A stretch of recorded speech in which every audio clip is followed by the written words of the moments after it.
ကျွန်တော် live မှာမိတ်ဆွေများကျွန်တော်တို့ဒီနောင်လုံးမောင်းချင်း6လို့ရိုက်တာပေါ့ဗျာနော်ကျွန်တော်နောင်လုံးမောင်းချင်း6လို့ရိုက်တာ2ကတ်ပေါ့ဗျာနော်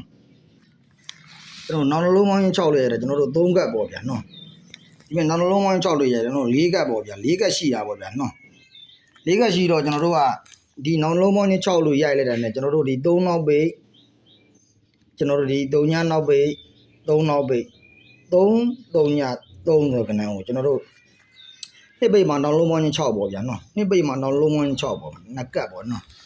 ်နှစ်ပိတ်မှာနောင်လုံးမောင်းချင်း6ပေါ့ဗျာ3ကတ်ပေါ့ဗျာနော်နှစ်ပိတ်မှာနောင်လုံးမောင်း6ပေါ့ဆို4ကတ်ရှိတာပေါ့ဗျာနော်အဲ့ဒီမှာကျွန်တော်တို့နှစ်ပိတ်မှာနောင်လုံးမောင်းချင်း6လို့ဖြစ်လို့ရင်ကျွန်တော်တို့က3နောက်ပိတ်3ညနောက်ပိတ်3နောက်ပိတ်3ည3ဆိုကဏ္ဍပတ်လေကကျွန်တော်တို့နောက်နေတဲ့မှာမွေးကဏ္ဍထွက်ပေးရမှာပေါ့ဗျာနော်အဲ့ကြောင့်ဒုတိယကျွန်တော်နောင်လုံးမောင်း6လို့ရိုက်တာပဲ6လို့ရိုက်လို့ချိန်မှာကျွန်တော်တို့9နောက်ပိတ်6နောက်ပိတ်8နောက်ပိတ်5 6 8ဆိုတဲ့ကဏ္ဍကကျွန်တော်တို့နောက်နေတဲ့မှာမွေးကဏ္ဍထွက်ပေးရမှာပေါ့ဗျာနော်နှစ်ကတ်ရှိသွားပြီပေါ့ဗျာနော်အဲ့ကြောင့်ကျွန်တော်တို့ကဒီမဲ့နောင်လုံးမောင်း6လို့ရိုက်တာရိုက်လို့ချိန်မှာကျွန်တော်တို့ဒီ6နောက်ပိတ်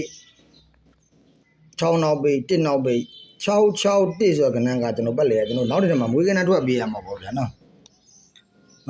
်အဲ့ကြောင့်ကျွန်တော်တို့ကနောင်လုံးမောင်း6လို့ရိုက်တယ်ရိုက်လို့ကျွန်တော်တို့ဒီ9နောက်ပိတ်2နောက်ပိတ်5နောက်ပိတ်ကျွန်တော်တို့ဒီ9နှစ်5ဆိုကဏ္ဍ9နှစ်5ဆိုကဏ္ဍကကျွန်တော်တို့နောက်ဒီနေ့ထဲမှာကျွန်တော်မွေးကဏ္ဍထွက်ပေးရမှာပေါ့ဗျာနော်9နှစ်5မွေးကဏ္ဍထွက်ပေးရမှာပေါ့အဲ့ကြောင့်ကျွန်တော်တို့ကဒီနောင်လုံးမောင်း6လို့ဖြစ်ကျွန်တော်တို့ဒီ3နောက်ပိတ်3ညနောက်ပိတ်3နောက်ပိတ်ဒီနောက်ဆုံးကဏ္ဍ3နောက်ပိတ်ကခါနဲ့3ည3 330ဆိုကဏ္ဍနဲ့ကျွန်တော်တို့ထွက်ပေးရမှာပေါ့ဒီကောင်ခါနဲ့ထွက်ပေးရမှာပေါ့2ကွက်ပေါ့ဗျာနော်အဲ့ကြောင့်ဒီ3ည3 3လို့ထွက်သွားတာပေါ့ဗျာနော်အဲ့ကြောင့်ကျွန်တော်တို့ဒီနှစ်ပိတ်မှာကျွန်တော်တို့နောက်လုံးမောင်း6လို့ဖြစ်တာနောက်လုံးမောင်း6လို့ဖြစ်လို့ကျွန်တော်တို့9နောက်ပိတ်6နောက်ပိတ်ကျွန်တော်တို့8နောက်ပိတ်အဲ့ကြောင့်ဒီ8ကခါနဲ့ကျွန်တော်တို့က9 8 6ရယ်6 8 5ရယ်ကျွန်တော်2ကွက်ထွက်ပေးရမှာပေါ့ဗျာ2ကွက်1ကွက်ထွက်ပေးရမှာပေါ့2ကွက်ထိုးရမှာပေါ့ဗျာနော်အဲ့ကျွန်တော်2ကတ်ပြီးသွားပြီဆိုကျွန်တော်တို့3ကတ်မြောက်ဆိုကျွန်တော်နောက်လုံးမောင်း6လို့ဖြစ်နေကျွန်တော်တို့ဒီ6နောက်ပိတ်6နောက်ပိတ်1နောက်ပိတ်တယ်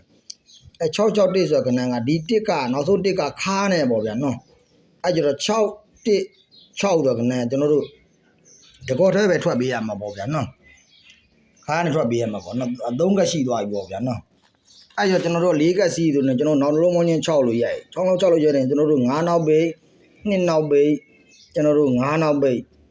9နောက်ပိတ်2နောက်ပိတ်9နောက်ပိတ်ဒီ9ခါနေဆိုတော့ကျွန်တော်တို့255ပေါ့ဗျာနော်255ကျွန်တော်တို့255ကျွန်တော်တို့55နှစ်ဆိုတော့ကျွန်တော်တို့2ကွက်ထွက်ရမှာပေါ့ဗျာနော်255နှစ်တော့2ကွက်ရပါတော့ဒါမွေးကဏ္ဍပေါ့ဗျာနော်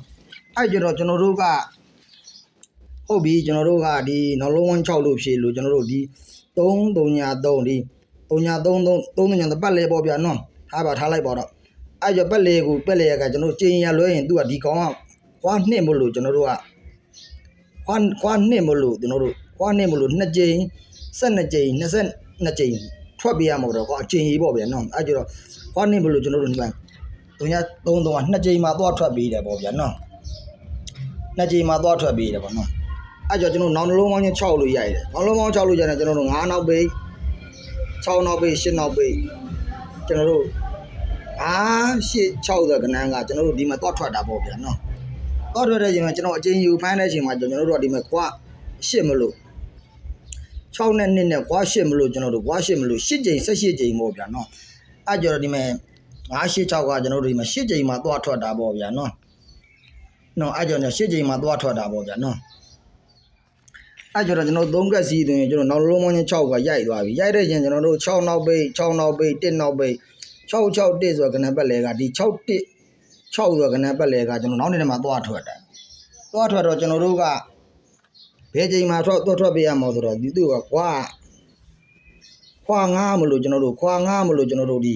9ချိန်15ချိန်ပေါ့ဗျာအဲကျတော့6တိ6က1 2 3 4 5ချိန်မှာကျွန်တော်တို့5ချိန်မှာသွားထွက်တာပေါ့ဗျာ6တိ6ကကျွန်တော်ဒါကျင်ရီပေါ့ဗျာနော်အဲကျတော့ဒီခွာ9ဖြစ်လို့ကျွန်တော်တို့ဒီ5ချိန်15ချိန်ပေါ့အဲကျဒီ2 3 4 5ချိန်မှာကျွန်တော်သွားထွက်တာပေါ့နော်အဲ့ကြတော့ကျွန်တော်တို့ကအခုနောက်ဆုံး4ကတ်စီဆိုကျွန်တော်တို့ကနောက်9 3ညတော့နောက်လုံးမောင်း6ဖြစ်လို့ကျွန်တော်တို့9နှစ်5ဒီ ဒီ9နှစ်9ဆိုကနန်းကကျွန်တော်ဒီနေ့တည်းကိုထွက်ရမှာပေါ့ဗျာနော်2026တဲ့ကိုကျွန်တော်တို့ထွက်ရမှာပေါ့ဗျာထွက်ရမှာဆိုကျွန်တော်တို့ကဒီမဲ့ခွာသည်ခွန်36တော့ခွာ3ဖြစ်နေရဗျာနော်ခွန်36တော့ခွာ3ဖြစ်နေခွာ3ဖြစ်တော့ကျွန်တော်တို့3ချိန်73ချိန်ပေါ့ဗျာ23ချိန်ပေါ့နော်အဲ့ကြတော့ကျွန်တော်တို့ကဒီမဲ့3ချိန်တော့ကလည်းကျွန်တော်တို့မထွက်ဘူးဗျာအဲ့ကျွန်တော်တို့ဒီ73ချိန်ကဒီ73ချိန်ကကျွန်တော်တို့ဒါ73ချိန်ကကျွန်တော်တို့ဒါထိုးရမှာပါ73ချိန်ကထိုးရမှာပါကျွန်တော်တို့73ချိန်ကထိုးရမှာပါအဲ့ကြတော့73ချိန်ထိုးရမှာပါ255ကျွန်တော်တို့55နှစ်ပေါ့ဗျာနော်55နှစ်ပေါ့ထိုးရမှာအဲ့ကြတော့73ချိန်မထွက်ရင်ကျွန်တော်တို့23ချိန်ပေါ့ဗျာ23ချိန်ပေါ့23ချိန်ပေါ့ကျွန်တော်တို့ရှင်းလာမသိဘူးကျွန်တော်တို့ဒီမှာနှစ်ပိတ်မှာနောက်လုံးပေါင်း6နှစ်ပိတ်မှာနောက်လုံးပေါင်း6နှစ်ပိတ်မှာနောက်လုံးပေါင်း6နှစ်ပိတ်မှာနောက်လုံးပေါင်း6လို့ဖြစ်တာအဲ့ကြောင့်ဒီနှစ်ပိတ်မှာနောက်လုံးပေါင်း6လို့ဖြစ်လို့ကျွန်တော်တို့ဒီ3ည3ပတ်လဲကကျွန်တော်တို့ကွာနှစ်မလို့2ကြိမ်12ကြိမ်22ကြိမ်ပေါ့သူကကြိမ်ထွက်လာတာပေါ့နော်ဒီမှာ2ကြိမ်မှာသွားထွက်တာပေါ့ဗျာအဲ့ကြောင့်နောက်လုံးပေါင်း6လို့ဖြစ်လို့နောက်လုံးပေါင်း6လို့ဖြစ်လို့9နောက်ပိတ်6နောက်ပိတ်8နောက်ပိတ်5 8 6ဆိုကနန်းကကျွန်တော်တို့ခွာ8မလို့8ကြိမ်18ကြိမ်တော့ထွက်ပေးရမှာပေါ့နော်မ8ကြိမ်မှာတော့ထွက်တာပေါ့ဗျာနော်အဲ့ကြောင့်ဒီ2 3 4 5 6 9 8ကြိမ်မှာတော့ထွက်တာပေါ့ဗျာနော်အဲ့ကြောင့်ဒီကောင်လည်း8ကြိမ်မှာတော့ထွက်တာပေါ့အဲ့ကြောင့်ကျွန်တော်တို့ကဒီငါတက်တော့နောက်လုံးပေါင်း6နောက်လုံးပေါင်း6လို့ပြောလို့6တက်ဆိုကနန်း6တက်ဆိုကနန်းကကျွန်တော်တို့ကဒီအဲ့ကြောင့်6ဒီကောင်ကခါနေနောက်ဆုံးကနန်းခါနေဆို6တက်6ဆိုကနန်းကဘွား9မလို့ကျွန်တော်တို့က9ချိန်15ချိန်ပေါ့ဗျာနော်